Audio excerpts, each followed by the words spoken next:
Ang sagip sa akin kasi maraming bagay na naitutulong sa akin yan.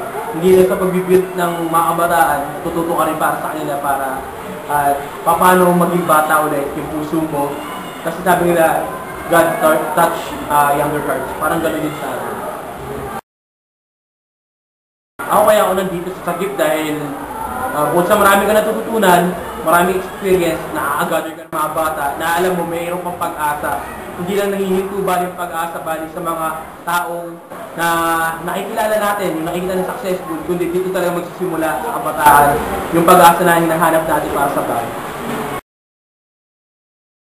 Ang kahalagahan ng Sagip kasi nakikita mo ngayon sa mga bata na kung sino may potensyal, nakikita mo na kailangan baguhin, nagagawa mo ng paraan dahil bata pa sila hanggang sa pagtanda nila, magagawin mo bali yun. Dahil yung mga kabataan na to, ito yung mga kabataan na hindi mo pwedeng makalimutan hanggang sa yung pagtanda.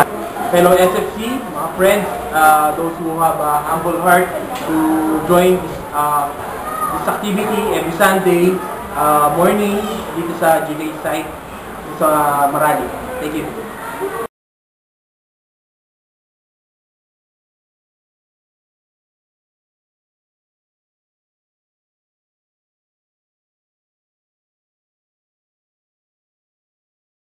Balik